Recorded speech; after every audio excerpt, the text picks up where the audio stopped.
peace, love, and guidance, everyone. It's your girl, Aisha Gaia Ra, and today I want to share with you guys how I do my unassisted at home weekly pregnancy checkups. So, before I get started with sharing how I do my checkups, I wanted to share with you guys um, basically share the story of how I even got to this point where I'm doing my own at home checkups. So, in the beginning of my pregnancy, I actually had a midwife. And I got a midwife through my insurance because most of us pregnant women, when we get insurance, we try to find a doctor or a midwife who will, work with our insurance. Um, so I went ahead and did that. I had a doctor with my first two kids. So this time I was like, I really, really want a midwife. I had to have a midwife. And my thought of a midwife was, someone who is, great with home births, someone who's more into natural remedies, someone who's laid back and relaxed, someone who takes their time with you at each prenatal checkup. Like, that's what I had in mind for a midwife. But the midwife I had gotten was nothing like that at all. Like, it was almost like having a doctor. Like, she worked for a doctor and she worked under a doctor. So she had a doctor that backed her up in a doctor's office. So she wasn't exactly the type of midwife I was looking for. But since she was a midwife and it was my first time having one, I just went ahead and stuck with it. So in the beginning, it was really cool and it wasn't too bad. I'd go to my checkups, and at each checkup, she would weigh me. So I'd hop up on the scale, they'd take my weight. I'd pee in a cup and they'd do some urine test. They'd check my blood pressure, my heart rate. They'd take my temperature, and they would also check for the baby's heartbeat as well. So it wasn't like too difficult. It was like really simple every checkup. Um, it got to the point where I had to start doing tests. Well, I didn't have to start doing tests, but they would offer me tests. I actually rejected all the tests. The only test that I did do was I did get blood drawn to check for STDs because I wanted to make sure that me and my baby were safe and okay. So I was like, I'm pretty sure I don't have any, but I want to be sure and just get checked. So I had them check me for that, and everything came back negative. The only thing that I ended up having was Group B strep, and that is not an STD at all. It's kind of like a really bad yeast infection in a way. So that's the only downside that I had gotten. And I also have low iron as well. So those two things I found out by taking a blood test. Other than that, all the other tests that she offered, I denied it. I didn't want to take any other test. It got to the point where every time I denied a test, I noticed that she started to get a little bit aggravated. And it got to a point where she was like, okay, you have to take this test at your next checkup. You have to take this test. You really need to take this test. And she kept pushing that I take test. And then she would always, like, if I told her no, I didn't want to take the test, she would always tell me some, like, really negative or bad story about what happens if you don't take the test. So she made me a little uncomfortable with that. Eventually, it got to a point where I had to let her go because she was pressuring me to do things that I did not want to do. And I was not okay with that. And I wasn't going to have somebody work for me and someone who's supposed to work for me and help me and my baby's health and not listen to my needs and go against what I want and how I feel. And she went against everything I believed in, and she just was so negative every time I didn't want to take a test. So eventually, the last checkup that I went to with that midwife, it went down really, really bad. I had a list of questions that I wanted to ask her about birth. And I asked her my list of questions, and she basically told me I had no rights. Like, I asked her about, cutting the umbilical cord, would I be able to move around? If I had to go to a hospital, would I be able to move around freely? Will I be hooked up to a fetal monitor? will I be able to take showers, just asking her basic questions. But I felt like I had no freedom because my questions were all no. I got told no for every single question. And then when I asked her about home birth, she said that she wasn't able to do a home birth and she does not believe in home births and that she was against home births because of the fact that she didn't want to be liable if something happened. So she didn't want to be responsible if something happened and have to be sued for something going wrong. And she was just really negative, and she told me all these bad stories about babies dying at home births and how natural remedies don't work, and she just was not on my wavelength. Like, we were not clashing together in a positive way. Like, we just it was not right for me. So I ended up letting her go. Eventually I tried calling other midwives and doctors, and I looked everywhere that I could to find somebody in my area that would work for me and who would work for my insurance, but I was not able to find anyone to help me. I wasn't able to find any midwives at all in my area that would take my insurance, and midwives are expensive. I think there was like 3 midwives around my area, but they were like an hour away, and they were like extremely expensive, like thousands and thousands of dollars that I couldn't afford. So I decided that I was just going to start doing my own weekly checkups, and that I'm going to have a home birth. So that is how I got to this point where I am right now. And I'm glad I made that decision. I'm really glad I made that decision because now I feel less stressed. I feel really powerful. I feel very empowered when I'm able to do my own checkups. Like, it's really easy. You don't have to see a OBGYN or a midwife to check on your body and to check on your baby. I mean, it's really beautiful and very empowering when you start doing things yourself. So now I'm going to go ahead and jump into this video and share with you guys how I do my at-home prenatal checkups. And I hope this is very helpful for those of you who are pregnant and struggling and who just want information so you guys can learn how to do your own at-home prenatal checkups. So I hope you guys enjoy this video. Here is my weekly pregnancy checkup chart that I made. It was really simple to make. I made it on Microsoft Word.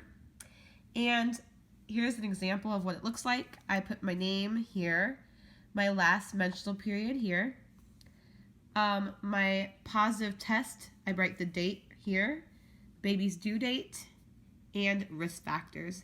And down here where it says weekly checks, I just wrote down in each column the date, how many weeks pregnant, my weight, blood pressure, height, baby's heart rate, baby's position.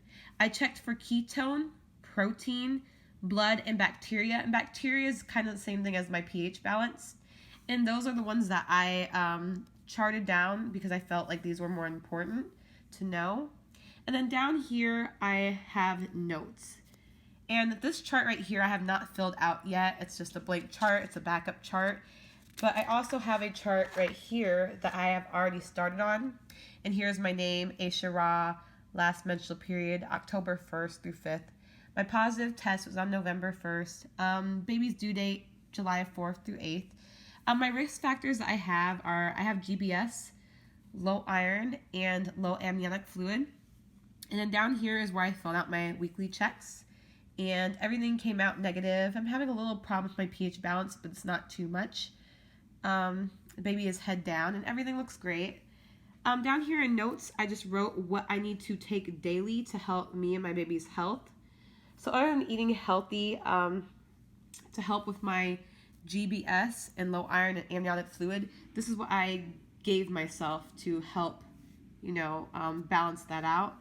So right now I'm taking 1 prenatal vitamin once daily, and my prenatal vitamin is all organic and natural. I take iron twice daily, which is also organic and natural. I take 1 tablespoon of coconut oil orally. I drink 4 ounces of kombucha daily. And I also drink 4 ounces of black Zaleo tonic daily as well. Another thing that I have not yet wrote down on my list that I just started doing today is that I am drinking the red raspberry leaf tea. So that I will add on to here. And this just reminds me to take this stuff every day. So my notes are my little reminder. Here is what I use for my weekly checkups.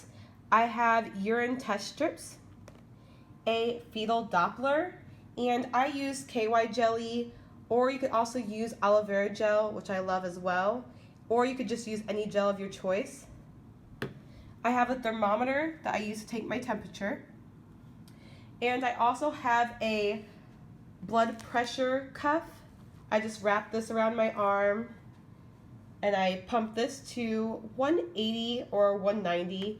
And then on the screen, it will pop up with my blood pressure and my heart rate. The urine test strips are pretty self-explanatory. I got this on Amazon for about $7 to $8. There is 30 in each pack. And here's what it looks like.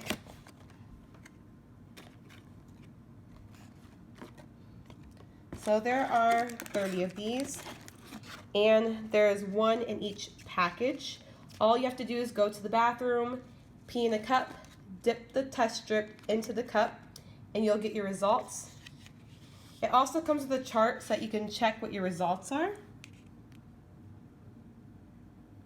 This is what this chart tests for. So the first column is negative, and you want to try to have a negative result. The other columns show whether there's a small trace, a moderate trace, or a large trace. And then of course it has the directions on what to do on this side. And it's really easy.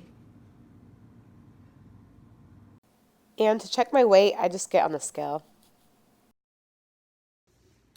For those of you who don't know how to take your own blood pressure, it's really, really simple. All you do is take this blood pressure cuff and you want to wrap it around your arm. Make sure you have it placed on your upper arm so that it's right above this bend in your elbow. You don't want it in the middle of the bend. You don't want it below the bend. You want it right up here above the bend in your elbow. And when you tighten it, make sure that's not too tight, but you don't want it too loose either. You want it loose enough just so that you can fit about a thumb width in between the cuff. Also, if yours comes with a tube like this, make sure that the tube is facing towards your veins. You don't want the tube off to the side. You don't want the tube facing backwards or you'll have an inaccurate result. You want it facing towards your veins. Next, all you do is turn on your monitor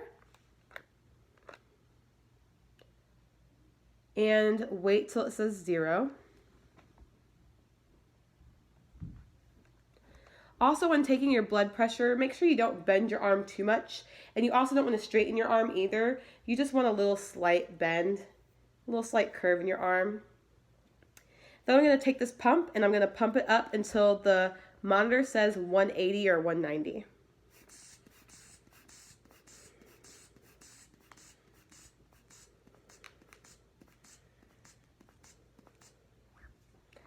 So I have it at about 180.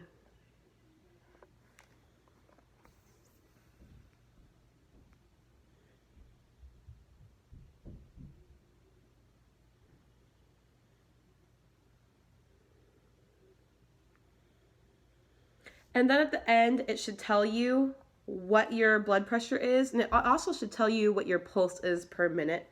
And it's just that simple and easy to use. And then when you get done, you just turn it off. How to use the fetal Doppler. So the fetal Doppler can be really tricky, especially in the first trimester and sometimes the second trimester of pregnancy. It can be a little bit difficult finding the heartbeat because the baby is so small. But once you're in the third trimester, it becomes pretty easy because the baby's big enough. And normally the baby's face down. So the heartbeat's usually somewhere down in here. So the fetal Doppler, all you have to do is turn it on.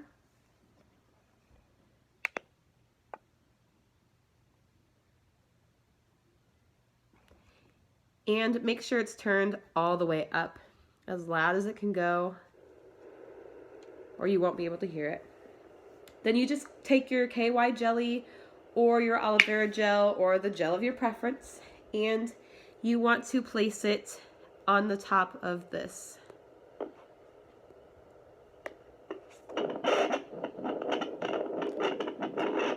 Now you're going to hear a lot of noise inside your belly because there's a lot of amniotic fluid, a lot of movements going on in your stomach, but it's not the heartbeat.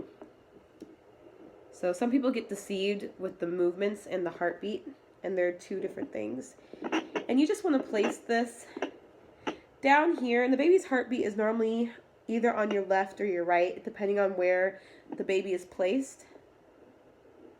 Normally she's down here.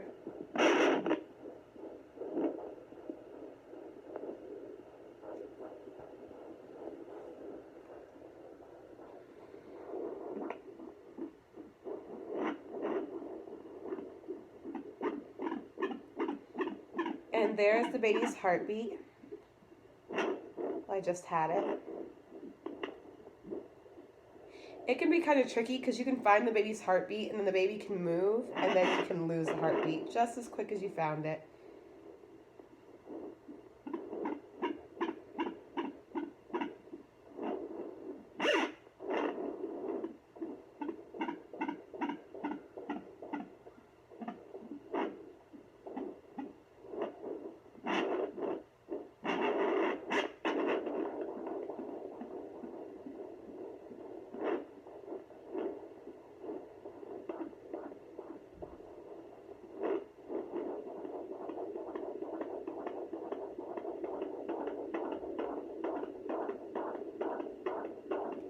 And I found the baby's heartbeat.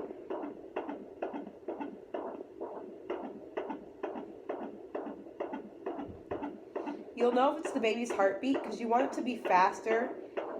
Normally the baby's heartbeat is like around 130 or higher. It could be like 130, 140, 50. It can go all the way up to like 180. So don't be alarmed if your baby's heartbeat is really, really fast. That's normal.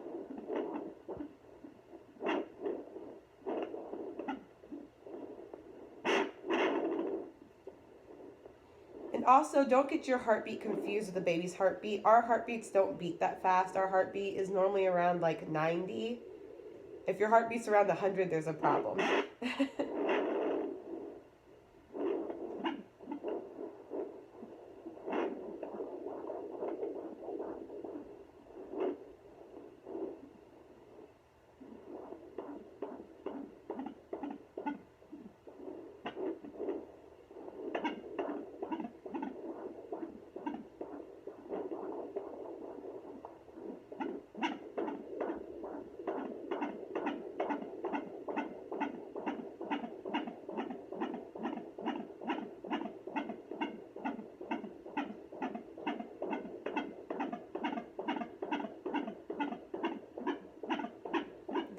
I don't know if you guys can see this, but also on my heartbeat monitor, it has a heart that pumps.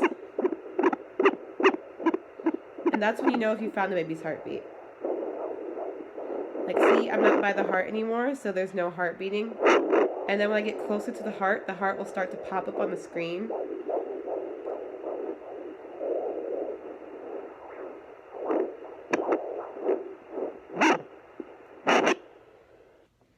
And that is how you do it.